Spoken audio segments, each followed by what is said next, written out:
If you're watching, listening to this, stay with me because today we're going in a trip. Imagine a room full of students, head down, all hypnotized using AI or hypnotized.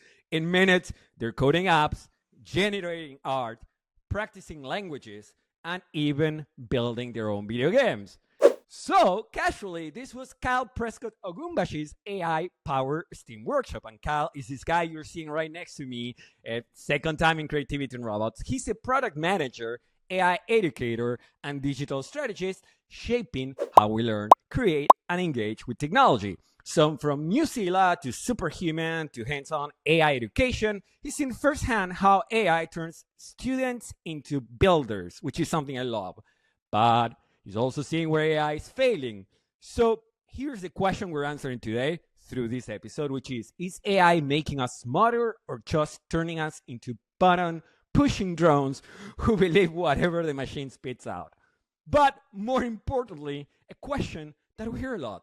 Won't somebody please think of the children? Kyle, take us inside this team workshop. You've described it. I was seeing your posts online and you were talking that this was more than just an AI training, and it was more about an AI shift of power. So I'm really interested about that. Absolutely. Juan, first, thank you for inviting me back to your platform. I'm excited to be here. And I'm excited to tell you more about this STEAM workshop. It was thrown together by a friend of mine named Tayo. He runs a microchip company. Definitely check him out on LinkedIn. You can find it after the show. I'll make sure to link it. But every year, he loves throwing together an event for the community, specifically oriented on bringing in the kids from different neighborhoods all over Los Angeles and introducing them to STEAM fields. That's science, technology, engineering, the arts, and mathematics. And we bring them in from the community, working professionals and experts from all over LA and sometimes outside of the state come in, volunteer, support, and we all run different workshops to introduce kids into the possibilities of technology, what is cutting edge, what is happening. So during this most recent workshop, we saw, kids look at electric vehicles, EV manufacturing. We went to an accelerator where kids were able to actually understand what is that concept? What do people do inside of an accelerator? And of course, there was my workshop, which was focused on how to practically use generative AI in a lot of different contexts. Just as you mentioned before, taught kids how to use tools like ChatGPT, Replit, Sora. So kids were able to do all the things that you actually announced earlier. So by the end of the session, we had kids generating art using ChatGPT, practicing foreign languages like French by speaking with the voice mode. And by the end of the session, we actually had a young girl, age of 9 years old, replicate Pac-Man, create a complete clone from scratch on her phone, playable, workable. And it's the first time she's ever done anything like that. Let me stop you for a minute. How old was she? 9 years old, right? What's your reaction? I mean, again, you might be like, oh, well, this is common, but for me that I see kids, from far away, what's your reaction when you see a 9-year-old coding Pac-Man? You know what? It's exciting. It's really great to see that we are empowering people by these tools being put out into the world and just making sure that students and kids know that these are available. We let their creativity fly. I can remember being maybe around 11 years old, a little bit older than her. And I used to have a copy of Photoshop that was given to me by one of my cousins, maybe one of the older versions of Photoshop, like 5 or 6. Mm-hmm. And being able to create for the first time on my computer in a way that was more robust than Microsoft Paint, really opened my eyes to the power of technology and software, and probably was the time I fell in love with software to begin with. The reason I'm in tech today might have to do with that actual fact. And that's kind of what we wanted to do with this too. Introduce them to AI, introduce them to these tools, but most apps want you to be a consumer. They're vying for your attention. They're vying for your financial capital. They're trying to get your money. They're trying to get your hours. They might even try to affect your emotions to the negative, make you upset, make you angry, so you engage more with that content. But now these tools exist where you can be a builder, you can be a producer, and you can put something out in the world that brings joy to somebody, and it can come from anybody. I think that's super powerful, and we're in this amazing moment where the power of creativity is no longer limited by the skill level you need to enter a complex field like engineering. Mm-hmm. Now, this is all great. I mean, kids being exposed. Obviously, I'm from the last generation that didn't. I mean, the internet came like later in my teenage years, at least in Argentina, which I'm very thankful for because I feel otherwise I'd still be like in high school because I wouldn't care about studying. Uh, but anyway, having access to those tools, talking to other people, I remember my mind going like, boom, I just couldn't believe it that whatever I wanted, I could find. So how are kids, like, when you meet these kids, are they already familiar with AI? Is it their first time? What are the sort of reactions you see when they play with these tools? It's funny. Some of them had heard of AI, and I started the class by asking the entire classroom, how many of you have heard of AI and what is AI? And the most common answer I got was they thought it was a robot. And to some degree, yes, it is true. It can be a robot. It can be, it's manufactured consciousness, if you will. And right. And also it can be a builder. It can be an assistant. It can be a tool. It can do things automatically for you. And the goal was to expand their awareness of all the possibilities that AI can achieve and the things that they can particularly do with AI, right? Like even a tool like Sora, right? Like Sora is artificial intelligence that allows you to create photorealistic videos simply by writing a prompt. You could say you want to see a lion playing basketball, which that's literally what one of the young kids wanted to see. Typed it in and we generated a video of a lion playing basketball and it looked very photorealistic. And just giving someone that tool early enough, that kid might go home and play with it. That kid might become a master, might take up valuable skills that even adults in the software industry or in creative industries, they aren't playing with these tools. This gives this kid an advantage. It gives him a new framework to sort of think about how can I be a creative and how can I use this tool to put something out in the world that not only I want to see, but might help other people. Mm-hmm. Now, I hear you on how kids are using AI, and as I was hearing, I was like, that's actually, and we've discussed this on the previous episode together with Jagger and Kate, about how AI democratizes things, right? And when you tell me that and you're telling me stories about kids, I believe that. When a tech bro is saying that, I know that the only thing democratizing is them getting my money and your money and everyone's money without compensating us. But that's a talk for another time, maybe in a few minutes. But here's something that I actually noticed it a long time ago, but a couple of days ago, you live in LA as well, so I'm sure you're familiar with Sunset Boulevard. For those not in LA, that's one of our main streets. So I had to go from point A in Sunset Boulevard to point B on Sunset Boulevard. And because from another culture, I decided to walk, not drive. So again, we're Sunset Boulevard to Sunset Boulevard. I grab my phone, put it on Apple Maps and start walking. And a few, blocks in, I'm like, I'm an idiot. I'm literally just walking through Sunset Boulevard. I don't need this, right? But that kind of like lit up a light bulb, and I think you know where I'm going, which is, us building this reliance. The same way that now I use GPS for everything, and even if it's 4 blocks away, or, instead of thinking something I know, I go to Google. I find myself sometimes doing something that I could easily do on my own. And because I'm already using ChatGPT, it's kind of like I'm talking to ChatGPT. I'm like, well, change the comma. And I'm like, I could do this, right? So here's my fear, or I don't know if fear is the word, but something that I've been thinking about, which is equality that we hear a lot lately, which is critical thinking, and whether we're losing our ability to think. And coincidentally, you've been teaching STEAM, and if my memory doesn't fail me, that's about teaching kids about critical thinking. So my question is, are you afraid as an educator that works with kids that kids are not going to learn how to ask questions or not develop that quality? I mean, I don't know if a 9-year-old, they know how to ask questions, obviously. They ask lots of questions. But, ask maybe adult questions as they grow up. Yeah, no, it's a fantastic question. I think you're really getting at a point that I've been thinking a lot about, which is about the future of education. Mm-hmm.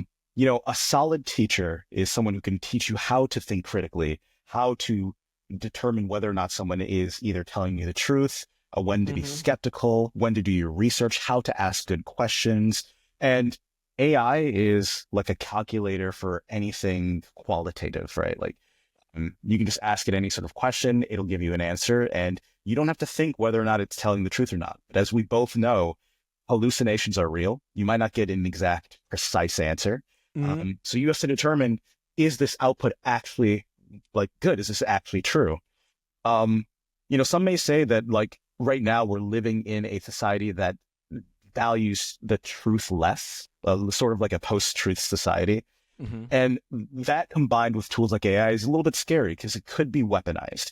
You could train an AI algorithm to specifically only output incorrect answers to whatever questions that someone asks, and that could inform the worldview and the beliefs of an individual person. That is very true, and it's a very real threat.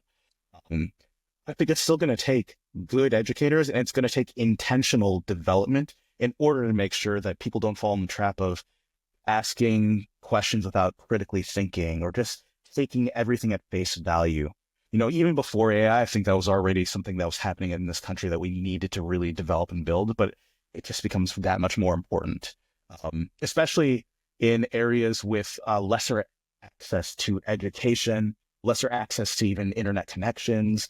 I do worry about how it can be leveraged for propaganda and other nefarious purposes, which is a very real risk. But I think there are people thinking very intentionally about that, especially people who are in education. So when we talk about, like you said, it's very easy to see how these tools like ChatGPT, Grok, Gemini, and I'm not saying any of those are doing it. I'm sure they all have the best intentions. But I could see how down the line, some actors that have maybe other sort of values might utilize it to push a certain agenda. Again, like we can see on TV, they're never going to go against their advertisers, certain channels. Or all of them. I mean, because at the end of the day, what runs society is money, and no one wants to kill, no one wants to buy the hand that fits. So how can, I think you might have an interest, I might have an interest, educators might have an interest, but I can also see big tech that it's thinking about, making money, their stock, whatever. They might not be as motivated to build these tools for kids to build these critical thinking skills. So in your opinion, and knowing that a year from now, everything might be different and we might be talking about aliens the way things have been going in the last 9 years. But as of what day it is today, I think it's 12 or 13 of March. I never know what day it is. Is it the 12th, right? It's the 12th. Yeah, it's the 12th. Okay. So as of March 12, 2025, in your own thoughts, Kyle, how do you think we are going, how can we teach kids about critical thinking, give them tools, and help them, think on their own instead of over-relying on ChatGPT, which, again, I'm not blaming kids. I find myself doing the same, and I work doing this. I should be, immunized, You know what? I'm really glad you're asking this because I think it takes intentional development. It takes very specific requirements and not just putting something out because it's easy or it's quick or something that'll just spit out a very fast answer. When I think of a good AI educational tool, I'm thinking about Khanmigo. I don't know if you remember the GPT-4 announcement from, I believe it was 2023. That was when OpenAI first announced they were releasing GPT-4. And Khan Academy was one of the original partners as part of that initial announcement. And they talked about a tool, Khanmigo, which is an in-app tutoring tool, which allows you to basically have a personalized tutor alongside your learning education.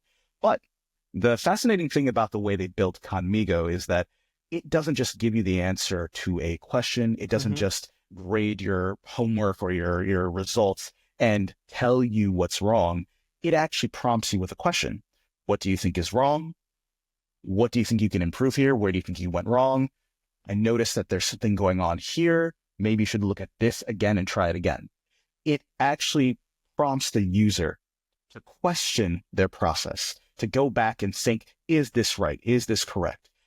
That is very intentional development, and that is done specifically through, reinforcement, fine tuning.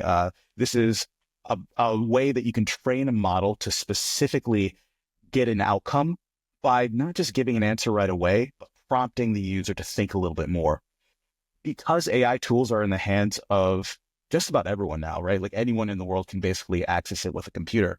There are going to be experts who are going to be able to build tools just as easily as that 9-year-old from the STEAM workshop. And they're going to build it in a way that is very intentional, thinking about the end user and thinking about the skills that people need to learn. And then hopefully it's up to us about, to distribute it and get those out to the right people. One of the exciting things is that people are coming out with AI tools that are just as good as massive products, massive companies, but they're doing it at a fraction of the cost with a fraction of the staff. And they're doing it because they want to help people do things and not price gorge.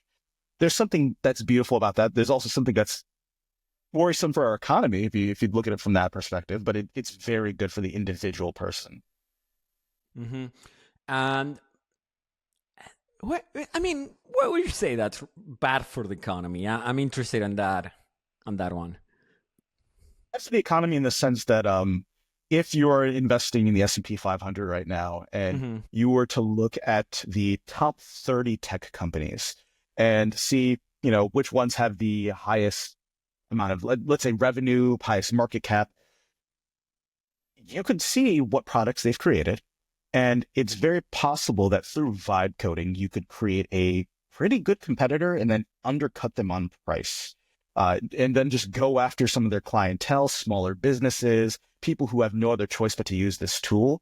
It makes the market more competitive, and it's good for the economy in that sense. It stimulates growth, but it's bad for people who maybe have their 401k invested in a major company. Like, for example, I'm going to use Adobe as an example. I love Adobe. I love Photoshop, as I mentioned earlier, but I did see this question come from a VC on Twitter the other day. They were like, I don't understand why someone doesn't just vibe code their way into an a Figma or a Photoshop competitor, and then just try to undercut them on price. Really good question. That's what venture capitalists are looking for. And we're going to see that disruption probably happen across a lot of tech companies. Yeah. And I remember one episode we had previously with George Soller, which, folks, now that I'm mentioning, you can click on it around here. We're going to add it because it's a really good episode on George. It's nothing short of a genius, And one of the things, now that you're talking about the stock market, 401ks, for those not in the US, this might be a little bit of an internal conversation, but I would say, well, dude, joke's on you, because the president's going to destroy the SP 500 before open source. So nothing to worry about. That's gone. So not a problem. But basically, I do feel that anyway, Meta eventually is going to be like, we're just, kind of go Walmart on everyone, because they have basically the backing, and the money to do that, and just like kill everyone, subsidizing it, and then, take over. So I think that's a possible way it may go. I'm really glad you brought that up. It's actually interesting seeing where some of these major companies are spending their time and focus as far as developing new tools or technologies using AI. Maybe a couple of weeks ago, I saw a paper was published that Meta had developed a method of basically being able to read someone's mind 80% of the time through a non-invasive procedure by hooking them to an EEG machine. And this was done in a very ingenious way, right? Like, I love the method. They hooked the person up to an EEG machine. They had this person read out some kind of text aloud, and they had a room full of keyboardists who were just typing everything that person said while they were recording the brain waves at the same time. And then they fed all that data into an AI model, which was able to create a sort of understanding of what brain waves correspond to what letters, creating a mind-reading machine. That is what Meta is investing their time into. But then you hear about companies that are looking for ways to synthesize advanced proteins, companies that have potentially come out with cures for cancer and all these rare diseases, right? Like, there's going to be, capitalists are going to capitalists, but there's also going to be a lot of people who are using AI and capitalism to drive forward some pretty amazing development in ways that we haven't seen. It's a catch-22, right? Is it good? Is it bad? Maybe it's somewhere in the middle, and hopefully it's going to be more good than bad. Yeah. And again, I don't, in that sense, I don't think it's any different to what we've been seeing at least since the 80s. Uh, so in a way, like you said, it's the system working as intended, only it's scaling how it can achieve things. So it's definitely something that I've been thinking about a lot lately. Um, you did mention something before that caught my attention, because it does remind me, how in certain areas in LA you have these food deserts, right, where people don't have access to like healthy foods. It's basically, well, it doesn't exist anymore, but 99-cent store, get the sausages and whatever, right? And you were mentioning something sort of like an information desert in a way, because there's no access to internet connection. They might not have access to a computer. Uh, and I would add something else, which is when Uber came out 10 years ago, I remember we were all taking really long trips for $4, which is not the case anymore. I don't think for $4 they would take me to the next block after my house. So we know AI right now because of all the VC money, because of the hype, because of FOMO, because of whatever. There's a lot of money subsidizing, right? So my question is, how are we going to make sure that once these subsidies dry out, when companies, need to actually show they're making money, which is not something that's, for example, happening with OpenAI. We know their pricing structure is kind of like, Sam Altman has said it. I'm not talking shit about anyone. He said it himself. So how can we protect the children, when we have models or platforms that are not affordable like they are right now, because it's $20 we pay, it's fictitious. And again, I'd rather continue paying this fictitious price, but we know, it's not going to happen for long. So how do we ensure these kids get a shot at not falling behind? Do we have a shot at doing that? Would be my question. Yeah, no, it's a really good question. One of the things that really stood out to me from the STEAM workshop was hearing from both the kids and the parents how little they had ever heard about any of these tools. They'd heard about ChatGPT, but they didn't know that they could have a conversation with the voice mode in French. They didn't know they could generate images. They didn't know they could create apps. There's an element of exposure, right? Like there has to be leaders in the community, specifically adults who take it upon themselves to dive into these technologies, just try it out. Like over the winter break, I went home for Christmas. I saw my mom and I taught her how to use ChatGPT, the plus mode, taught her how to ask questions, taught her how to generate content. Mm-hmm. And now she uses it across her own social media channels, right? And she's spreading that information to her sisters. And maybe her sisters will spread that to their kids or, people in their communities. It's all about making sure that us as adults who are very knowledgeable about this space, and we have some background knowledge and context, we inform the people in our lives so they can actually spread this to everyone who needs it, especially those who come from those information deserts.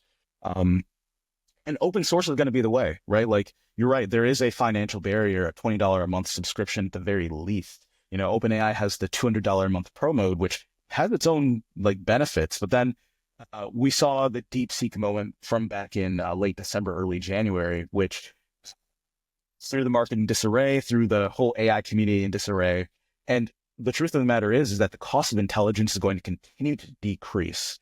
So the question is, are we going to have people in our communities not only knowledgeable about where to get this information, where to get these open source models, but also how to employ them and empower young people and the powerless in their community? It's very possible, but it has to be very intentional. So we can kind of think, you're mentioning this, and what I'm thinking is sort of the figure of a political organizer, but for education. So is that kind of what you're saying? I think there is. I think you're going to see a lot of that, actually. There is a lot of sentiment and a lot of dialogue online right now about how some people will say all sorts of negative things about AI in order to make people fearful of even looking into the technology. But really, everyone should be leaning in, right? Like you're going to have a lot of people who are intentionally trying to push you away from this field because they know how powerful it is and they're afraid of your power. The name of the nonprofit that Tayo, my friend who put together the workshops, the name of his nonprofit is called Agbara. That is a Yoruba word for power, right? Power is the focus of the STEAM workshop. How can we empower kids? How can we empower our community? How can we empower the powerless? AI is like probably one of the biggest technologies in my lifetime that I've ever seen that can empower anybody as long as they have access to it, if they lean in. I've even seen examples of high school dropouts, 17 years old, never learned any computer science, never learned how to code, but they're generating hundreds of thousands of dollars in revenue because they're vibe coding their way to building useful services and products for people in their community, business owners in their community who have a need for this thing. That was not as possible before, right? Before people would make their money doing things like drop shipping, people would make their money through content, and all those are still very viable channels. But now you have something where you can be a creator, you can create a service, and you can do it in a way where you're undercutting some of these people who you might not ideologically agree with and who might not be very good people. So, if that is the case, take their lunch, make something good, make something better, improve your community, and then empower yourself. I really like that, the Agbara,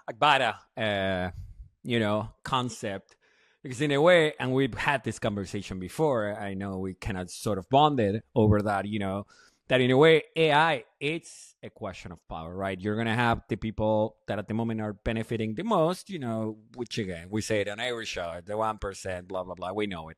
If you're watching this, you probably agree, so I don't even know what I'm saying. But, and this is something that, again, I try to be very transparent. Like, I'm a fan of the technology. I do struggle with certain things. Mostly I like humans. Like I always say, a lot more than I can like any computer or anything. And being mindful that this computer, this technology is how I pay my bills, and I'm very grateful for all opportunities. But I do think something that the folks that are fully negative about AI, which again, I like, seeing what everybody's saying, always taking everything with it, both the super negative, the super positive. I tend to, not to trust it that much. But, it's sort of like I said, like the know your enemy approach, to be dramatic, because I really like bombastic titles. But, it's like, let's say all these people that want me, to exploit me are using AI, they own the technology. I clearly, while I do see, and you mentioned this, that community for us, I think it's going to become much more important. There's going to be a return to the actual in real life community, I think, because the internet will be unusable a few years from now. It's sort of already unusable now. But, you cannot fight this with pen and paper. You're going to have to learn the technology. And I always say, like, you dislike AI, you think it's awful. Great, man. I appreciate you, sharing with me. We probably agree on a lot of things. You still got to learn that tool because you want to know what are the weaknesses, what are the things that it can do for you. And because it's going to be your way in a way, and we've had that, we talk about that in another episode, these tools are going to be what enables folks like you, like me, to have a fighting chance against all these big boys that have the pockets, but sometimes, they don't have, like you were saying, right? Kids that know the challenges of their specific community. Some dude in like Silicon Valley or like Texas now going to Joe Rogan podcast, he doesn't know what our communities are going through. They're like all like just in a circle jerk, excuse my French, but basically that's what it is when they go to that show, right? Joe, don't take it personal. I know you're probably watching this. But yeah, like kids are going to know what's going on in their community. And I think that gives them a fighting chance. That gives them a chance not to fall behind, because I'm talking a lot. I don't usually, I talk a lot. That's why I start. But, I do say it as a very important thing, the work you're doing, the work these institutions are doing. So one thing I'm going to ask you before I forget is that you share, if you know of these organizations that are empowering folks, please share it. We'll have it on the description. if you're watching YouTube, if you're watching if you're listening to Spotify or Apple Podcasts, everything that we mentioned here, it'll be in the resources section in the description. So if you want to delve deeper, if I was using ChatGPT to write it, you can check there. So I do have one final question before we go, Kyle, which is, I mean, I have another one on top of that, but like, do you feel, we were talking about AI, learning, power, who's writing the new rules, right, of education. So how do we feel about this phrase and the democratizing, how AI democratizes everything and makes a world full of shining rainbows? How do you feel about that? It's a really good question because what it does is it democratizes access to power, but it does not create democracy or equality, right? There are going to be people who always have more resources, more connections, the ability to push things forward in a way that individuals will not. But that doesn't mean that as an individual, you don't have things that are potentially even better than what they have. There are companies, there are investors that'll deploy $300 million of capital to build up some sort of tool that can be totally overtaken in the market by a small, scrappy team of people who are passionate and knowledgeable about an idea. And maybe they have a very good distribution and brand strategy. AI gives people that power and that ability. Even if they aren't connecting with others, you can have AI help you out with those things. So you're right.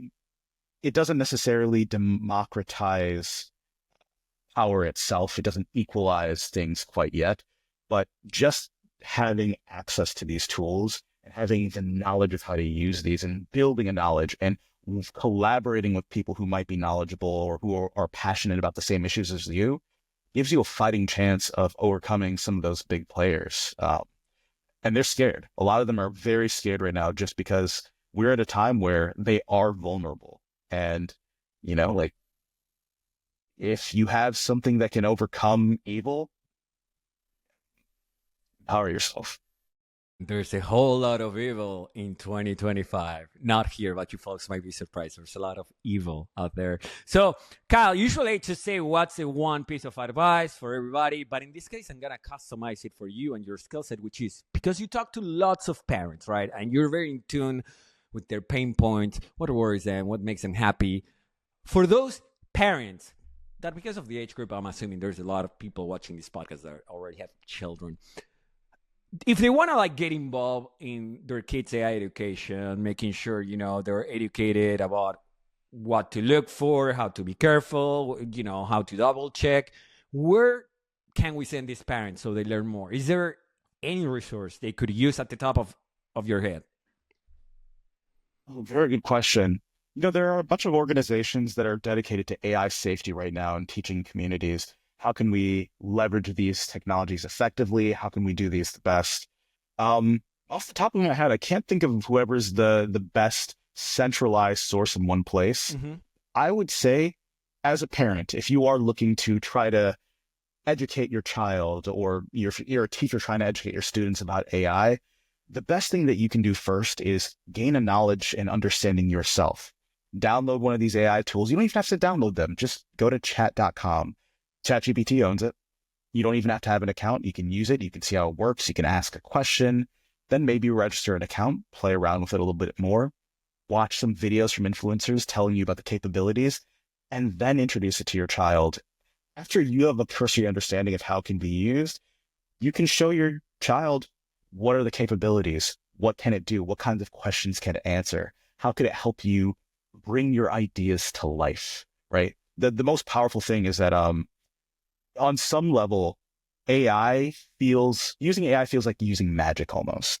And if you can make a kid feel like they are wielding magic powers to create something new, that's powerful.